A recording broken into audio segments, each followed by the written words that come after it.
ดีพี่น้องสบายดีพี่น้องปองไปโอ้ยกล่องหยางสิหยางได้บ่เนาะเป็นพิษนะพี่น้องสบายดีFCยำแรงเด้อสิมาเบิ่งเด็กๆปลูกทุดินพี่น้องเอ้ยเอามาปลูกทุดินต่ออีกยำแรงหลังจากพาซองเถาไปหาหมอพี่น้องเอ้ยพาแม่แก้วพาแม่แกนไปหาหมอมาแล้วก็มาส่งแม่แกนแล้วก็ยังกลับไปบ้านโพนอีกพาแม่แก้วไปสูดรดน้ำเพื่อไปเพื่อมาจนคำโอ้ยทมดีๆดูลูกเอ้ยไก่กินเบิดได้คือว่าเก็บกินหมับแถวบ้านนี่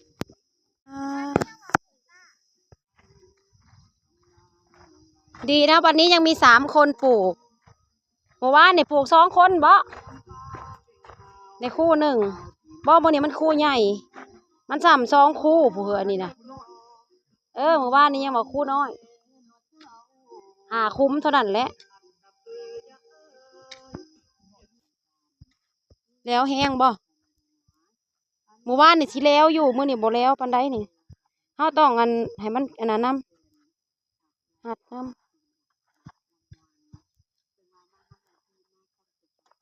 ของเฮาก็จักได้หลายได้หน่อยยังบ่ทันแลอันนั้นเบิ่งซ้ำยังบ่ทันเอาออกแต่กาบอยู่ทมพุยน้ำพี่น้องเอ้ยใครแต่น้องฟ้าใสบ่ไปโรงเรียนเนาะมื้อนี้เด็กๆสวัสดีป้าลุงเร็วคนนี้น้องไผ่คนนี้น้องฟ้าบ่ฮู้ว่าไผเป็นไผเลยคนนู้นพ่อใหญ่สีว่านนี่คือเพื่อนน้องดาวแล้วมาแหกไว้ว่านนี้วันพฤหัสหมากดกหนาหัวดีนะคะพี่น้องลงวันพฤหัส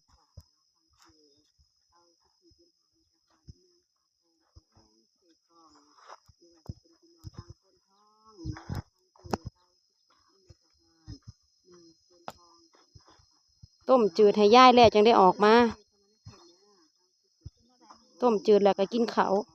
เพื่อนหักบ่มักหมูยอนะใส่หมูยอให้บ่กินหมูยอนะกินแต่เส้นร้อนความดันความดันยังบ่ลดไขมันกับสิยังน้ำตาลน่ะลดอยู่น้ำตาลหมอบ่ได้ให้ยาดอกเขาให้กินแต่ยาตัวนี้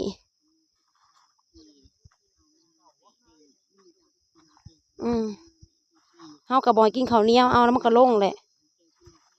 กับของหวานกับหมักม่วงบ่ให้กินหมักม่วงมันหวานไปแล้วมันพ่นก็ไปเลยเอาแนวน้ำท่วมมันเนาะคือตอนนั้นน่ะคักอยู่ตอนพ่นทะเลตกนั่นชนนั่นนะคากมองมันนูนนะทมง่ายก็ได้เขาปลูกมันน่ะก็ได้จะได้สนนั่นทั้งนี้น่ะบ่ได้นะพ่อมันเป็นดินดากมันบ่ได้หาเฮ็ดข้าวน่ะได้งามอยู่น้องปลูกเบิ้งน้องคือดินได้อยู่ดินดากกระดินนั่นนี่ละผ้าไปก้นมือนั่นนะอันเครื่องแป้งถ้าเราหอดเครื่องแป้งนะได้อยู่3 สอบอยากออกแดงไม่แดงบริแดงได้นางของพระเจ้านะมันก็สิบอกเป็นนั่นนี่ติอันนี้ดินดากบ่ดินดาคือกันเวลาแข้งนั้นเป็นแผ่นขึ้นมาก้นนะบ่มันเป็นสีมันเป็นสีไอ้ยังเกาะขาวๆเหลืองๆนะเป็นสีเหลืองๆมันเป็นสีขาวสีเหลืองอันนั้นมันออกเหลืองนั่นกระเจ้ามักเกือบช้างนี่เขามาเห็นนั่นเขาจองไว้ก้นน้ำกับประทานมือนั่นมันขาวมันงามมันหมากใหญ่มันไม่แห้งเพราะอะไรว่าจะห้องเกลือตัวนึงตัวไหนโอ้นะอันเดียวกันเลยส่วนนี้เป็นเบิดน้ำแต่ส่วนนั่นน้ำส่วนเดียวทางนี้เป็นเบิดนะพ่อแต่ข้าพี่ข้างให้ตัวนี้มานี่จะเบิ่งคัดหน้าน่ะกะหูรถแต่ข้าหันมันก็ยังงามขนาดแต่ข้าน่ะเนาะแต่ข้าหันแต่ข้าดีมากคือกันเบิดเนี่ยข้าดีมากก็เป็นดินแก่น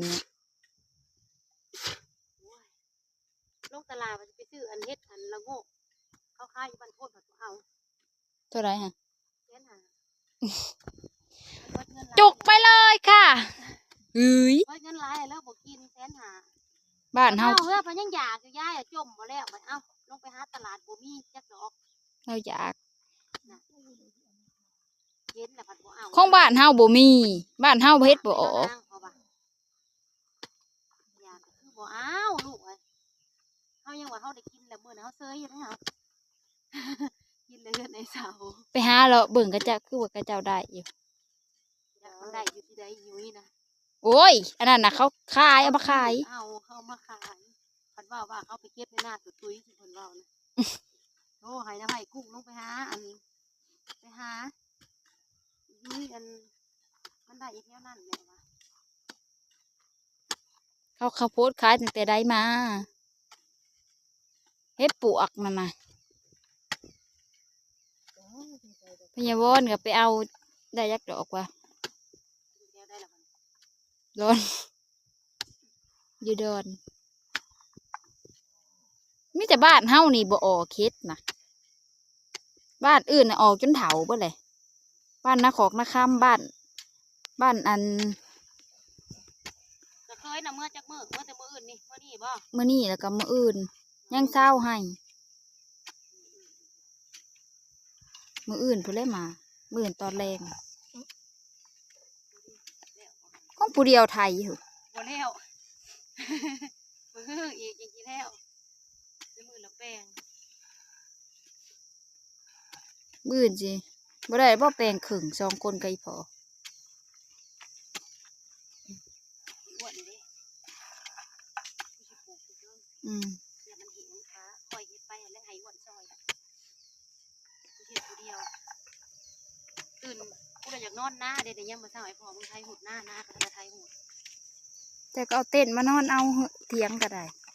โอ้ยนอนหมดแล้วเดี๋ยวนอนยังเต็มห่อนสิตาย ห้วยบ่เป็นตานอนก็ได้ เป็นหยังมีแต่แนวนั้นนอนแต่ละปีบ่ได้สิไปขังมันเป็นสิย่านปานนั้นท่านย่านมันสินอนได้ขังได้มันก็ย่านคือเก่าแล้วผู้ย่าน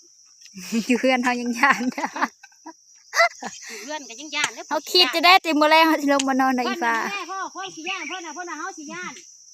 เอาเต้นมานอนเอาเพิ่นว่านอนมา10-20ปีเลยนอนหน้าน่ะประเทศไทยมันเป็น เฮาสิลงไปนอนในอีฟ้ามื้อแรง เพิ่นเพราะว่าย่านให้เพิ่นมานอนหน้าเพราะบ่อยากนอน อีฟ้าแล้วสิลงมานอนนะคะ นอนเฮือนผู้เดียวผัวบ่อยู่กับย่าน ย่านก็สิย่านผู้เด้อย่านความคิดตัวเองเอ้ยเดี๋ยวผมมีพันยาไอ้บางเมื่อบ้านอยู่นะ อย่าเพียงนี้ 2 คนแล้วก็ห้ำ ฟ้า แล้วก็บ่ได้มา เธอดูก่อนสิมันยังไม่ได้ใส่โอ้เต๊ปุ้ย ไปใส่ ปุ้ย